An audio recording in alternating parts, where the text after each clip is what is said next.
Daf Lamed Daled Amud Aleph will begin Lamed Gimel Lamed Beis, 5 lines from the bottom. Continuing on with the Ma'aser of Shimon Yochai, he was saved from the Romans, from the Gzera of the Romans. He hid in the cave with his son. He emerged safely after a great nace. Omar, he said, Hoil Vizrachash Nisa, since a nace occurred to me, Ezel Iskin Milsam, I'll go and be masakin something. I'll do something for the benefit of the tzibur of the community. I'll be masakin something. Where do we see such a precedent? Dirshu vayava Yaakov Sholem, that it says that Yaakov came Sholem after his encounter with Esav and the whole journey that he had from Lavan. Va'amar Rav Sholem begufa, says Sholem begufa, Sholem b'mamoyna, Sholem b'tayrasa. He had the shlemos in all aspects, and kol minei shlemus, like the Marshal says. So he was sholem in gufay. Rashi says that after he was limping after the encounter with the Sarah Shel Esav, and he was healed from the limping. He was sholem begufay, and he's sholem b'mamoynai, even though, as Rashi and Chumash says, even though he sent this present, this vast present to Esav, it did not make a dent in his wealth. And sholem b'teirasei, he did not forget his learning. Even though he had the travails of the journey, he did not forget his learning. So it says V'yichanes p'nei, and then it says V'yichanes p'nei Amarav. So he did something for the benefit of the city. Amarav matbeya tikan lehem. He minted a coin for them, that the city should have their own coin. Shmuel amar shvakim tikan lehem. He was saking for them marketplaces. Rav Yechon amar machatzoyis tikan lehem, bathhouses. So you see this precedent that he was vayichen. Rashi says divrei chen v'chanoya. So therefore, and he did something that would find favor in their eyes, something benefit them. Another pshat Rashi says vayikan as chalkas asode. Yes, we learn this out from. It's a lashon of tikkun. So you see this precedent that after a nace you do something for the benefit of the tzibur.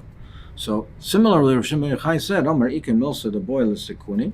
So he inquired, is there something that needs a tikkun to be done over here that I can do like Yaakov Avinu and make a tikkun over here for the benefit of the community? They said to him, Ike duchtid ispe safek tuma. There's an area over here where there's a safek tuma. And there's a suffix if there's tumah there. And it's very difficult for the Kohanim. They had to make a detour and go around, and it causes them a lot of tsar. Of course, Kohanim couldn't travel through the area if there was a suffix tumah, so they had to make a detour. So he inquired, he asked, does somebody know that at one point, they know for certain at one point that this was a place which was Tohar? An elderly person said, Kan kitzes ben zakai turmuse truma. He said, in this place over here, Ben Zakkai cut down Turmuse Truma. He planted seeds of Truma, of Turmusim, lupines, and he planted them, and then when they grew, he cut them down. Now, if they were Truma, it couldn't have been a place which was Tomei. And so therefore, it had to be at that point that it was Tor. And he therefore, if he planted it, therefore, he must have been that it was a place which was Tor. And as Rashi says, that he himself was a Kohen. So therefore, he certainly could not have gone into this place. So it must have been Vadai that it was Tor at that point in time. So Ovid Iunami Hachi. So he did the same thing. And when Rashi explains it, he would cut down the Turmusim and throw it on the area on the ground where there was the Safek Tumah. Wherever the ground was hard, he said that was tor. And wherever it was soft, he marked off that area. So as Rashi explains that there was a nace, and there was a nace that whenever he threw the turmusim, the mass rose up. So it displaced the ground. So that's where the ground was soft. So where the ground was hard, that means that there was no mess there. So that place was tor. Where it was soft, that means that the mess rose up, it displaced the ground, so he marked that area off so that they would know they could pass through the area knowing clearly where the kever was and where it was a place which was tor. Omer Hausaba, certain stuff said, Tir ben Yochai beis hakvoras. So he said that, or Shimon ben Yochai, he said he was matar beis hakvoras. He said that you can't rely on such a practice. and it's a basic forest. And he was upset, and he said that a basic forest is torn. You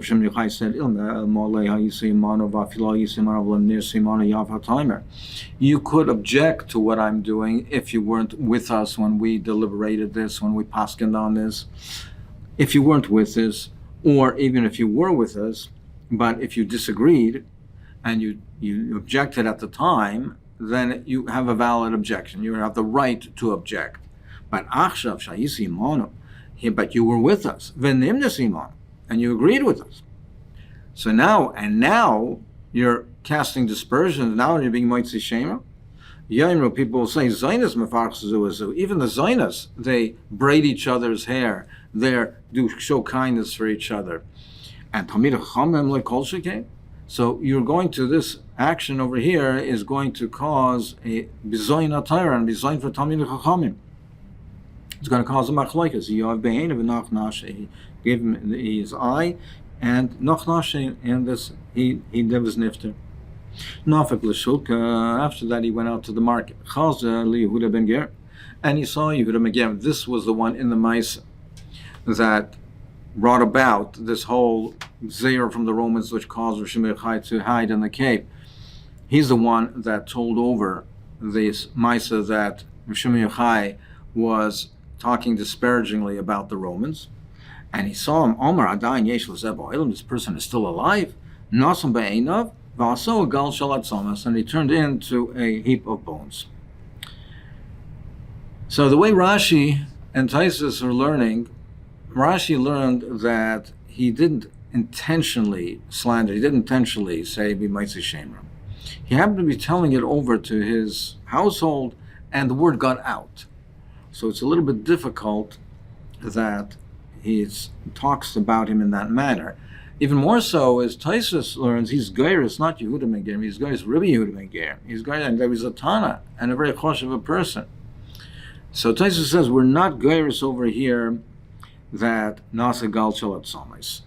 That we're not Geiris over here that he turned into Galat Samis. Meaning, it wasn't that he was mevaza him, and that it was that he was mevuza in that manner. Other Mefarshim do learn that it's Yehuda ben Gerim, and that he slandered Rosh Yochai. But the way Rashi and Taisus are learning, it's not the case. It's just as a result of his dibur, perhaps Kivyachol, that he wasn't careful enough, that this was the outcome of what he did. But I call upon him, he is a Nosam Bayenav, and he was nifter. Sagt der Mishnah, Gimel Dvorim Surah Haram Laim Rebbesaych Beisai Erev Shabbos Im Chashecha. Three things a person has to tell his household right at the end of Erev Shabbos, right before it gets dark, before the onset of Shabbos. He has to tell them these three things. He has to ask them, did you take maasros? Were you mafresh maasros? Because you can't eat this on Shabbos without taking Meiser before Shabbos. You cannot be Meiser, you can't take Meisers on Shabbos. Being Mafresh Meisers is a way of being Masakin. It's now making it edible. It's making royal Achila. And as Rashi mentions, you can't even have Achilas Arai, you can't even have a snack from unprocessed grains or foods that have not been taken Meiser on Shabbos, because Shabbos is Kaiveya LaMeiser. So this has to be done before Shabbos. So this is one of the things that you ask the household, were you mafresh the Meisers? Another thing is, they robbed him. Did you make the Eruvin? Rashi says both Eruvei Tchumin and Eruv Chatzeres, both the Eruv that allows you to go past the city limits and walk past the city limits, and also Eruv Chatzeres that allows you to take from your house into the public, into the courtyard, into the common area rather, of the courtyard of the other houses where they share a chatzah. Now we'll see in the Gemara further. The Gemara further will define exactly which Eruv we're talking about. Al kol panim, you cannot make an Eruv on Shabbos. That is also a manner of the shvus. You're making a kin, you're misakin, so that has to be done before Shabbos. And hadliku was an air. And here he's commanding them to light the Shabbos licht. The Shabbos licht is done right before Shabbos. They tell them light the candles. And of course, It cannot be done on Shabbos. It has to be done before Chashecha. So these are things that he has to say im Chashecha. Now, continue the Mishnah, Sofik Chashecha, Sofeina Chashecha, if it's Bein Hashmashos, if it's a time period, which is a Sofik. It's not clear, is this day or this is night. Then Ein Ma'asr Nesavadai. You cannot be Ma'asr Vadai. You cannot be Mafresh, something that certainly has to have mices taken from them. So something which is tevel, you cannot be mafresh the mices. Vein matbil is a kalim, and you can't be toivel the kalim, even though it's a sofek. But even though tzilas kalim is a derabanan, it's a derabanan because you're being misaken, you're fixing the kalim, you're making usable now that you can use it. But even though it's a rabbanan, you're not bimad. Ve'en madliginus and eres, and certainly ain't zu ve'en sorach lamer zu. Rashi says, and certainly you cannot light the candles because lighting the candles is a deraisa, and certainly on a sofek, if it's a sofek, if it's Shabbos, you can't do that. Aval ma'aser netza demai, but you could be mafresh ma'asers from demai, because even though it's demai is still your mechuyim in the rabbanan to be mafresh it, but it's much lesser, it's much cooler. Because really, Roy Amar, it's Masernate.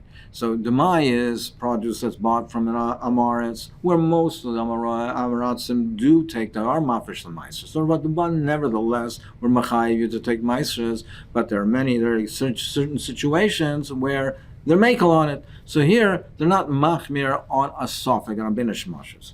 Arvin, and you could make an Erev, and the more will ask, this is a stira to the Reisha, because the Reisha says that this is one of the three things that you have to ask before it's night. Im Chashecha, not Bein Hashmashos, is a Raftam, and here we're saying, and Bein Hashmashos, you can still make an error. So the more will ask this kasha. V'taymin as a chamen, and you can insulate the hot items, things that are hot, you can insulate them and wrap them and insulate them, let's say with a towel. You can do that on Bein Hashmashos. We'll see in the Gemara what type of hatamana can you do and why can you do it on Bein Hashmashos. That will be discussed in the Gemara. So these you're supposed to say things, and you're supposed to say Erev Shabbos im Chashecha. So you say one of the things is you say Hadlik to us on ne'er, like the candles. Where do we see this in the pasuk? Amar Yeshua ben Levi Amar Krot. You should know that there's peace in your house. And instruct your household, your home, and there should not be a chet. So the way that Ben Yehoyada explains it, the Neira is a shalom. Neis, a light, is shalom bayis.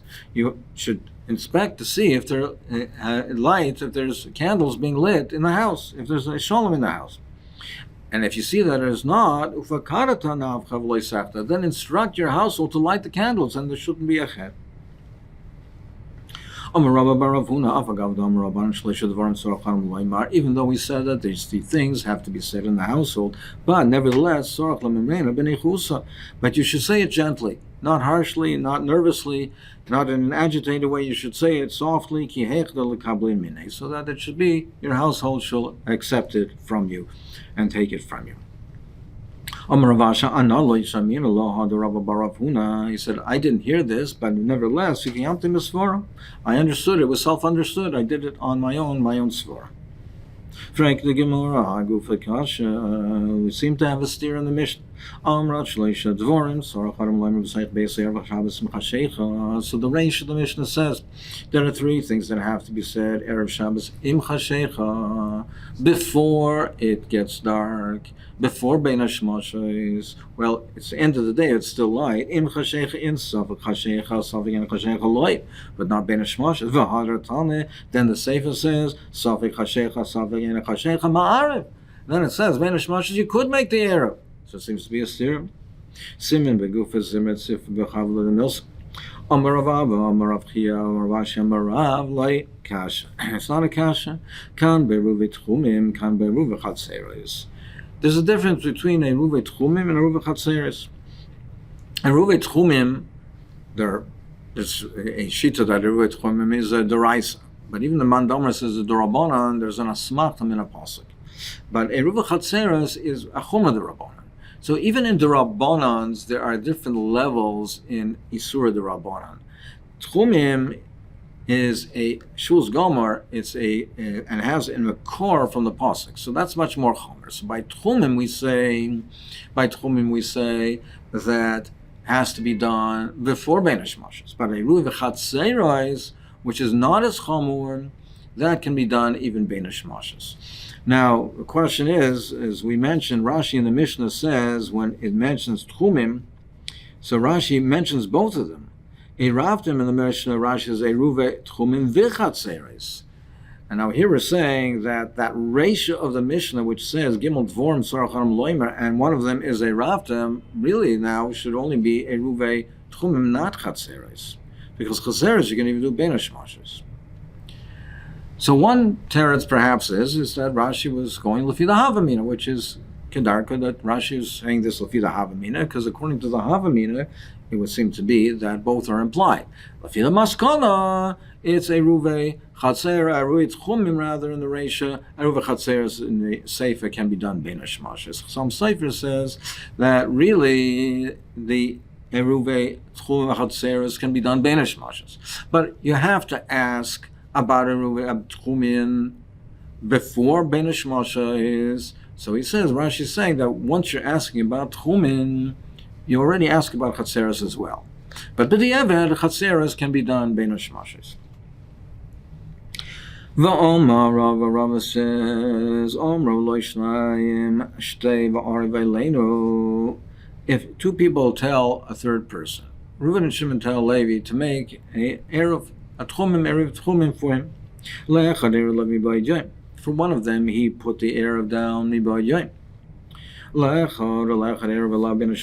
for the second one, he did it bein hashmashos. So he took the bread, he took the kikar. For one, he placed it, and he was kind of for him the erev before it got dark, before bein hashmashos. The second one, he put it down bein hashmashos. The one that he placed the erev, he was kind of the erev for him on before bein hashmashos. So there it was. He put it for him. He was put it down there. He did mibayim. But came bein hashmashos, the erev was eaten. A dog ate it, or was gone. And for the other one that he placed the erev bein hashmashos, it was there until after Tzeis Kochavim, but after, when it became Shabbat, then it was Nech. Shneim Kono Erev. The erev is valid for both of them. If you treat bein hashmashos as being daytime, then you should say the second one is kind of, but not the first one.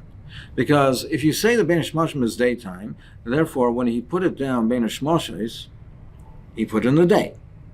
Now, the erev tchumim has to be placed before Shabbos, and it has to be there at least till the onset of Shabbos. It doesn't have to be there the whole Shabbos, but it has to be placed before Shabbos and be there at least till the onset of Shabbos. Now, if you say bein hashmashos is daytime, so it was placed during the daytime, and it was there, it was only nechal, so it was only eaten after Tzeis, so it was there at the onset of Shabbos. So then the second one should be kind of the erev, but kama loylikne. But the first one should not, because if you treat bein hashmashos as being daytime, that means that the first one, the erev, was placed in the daytime, but it was not there until the onset of Shabbos, because if you treat bein hashmashos as being day and not night, it wasn't there after Tzeis, it wasn't there at the onset of Shabbos. Now, bein hashmashos lailahu. Now, if you treat bein hashmashos as being nighttime, then just the opposite. Kama likne, basar loy likne. Then you should say, then the first one should be kind, because the first one was put down miboid yaim in the daytime, and if bein hashmashos is nighttime, it was there until the onset of Shabbos. So that's fine. Then you should say that the first one's a likne, but basar loy likne. But the second one should not be kaina, because if bein hashmashos is nighttime, then it was never placed before Shabbos. It was never placed in the daytime. So then the second one should not be kaina. For the Gemara, bein hashmashos safekhu, like a darabanan lekula. Bein hashmashos is a safek, and in a davar that's a darabanan. The chiyuv of tchumim, and we're going according to the sheet of the tchum is darabanan. In a chiyuv, something which is the chiyuv is darabanan, we're makel. So we can treat it this way for one person and the other way for the other person. For the first person, we say it was put down in the daytime. We'll treat the Bein Hashmashos as being nighttime. It was placed in the day. It was there until the onset of Shabbos. We treat it as nighttime. For the second one, we're Mekel as well, because this is Rabbanan. We treat the Bein Hashmashos as the daytime. We say it was there, put down in the daytime before Shabbos, and it was there until Chashecha. It was there until the onset of Shabbos, and therefore he's also Koinen.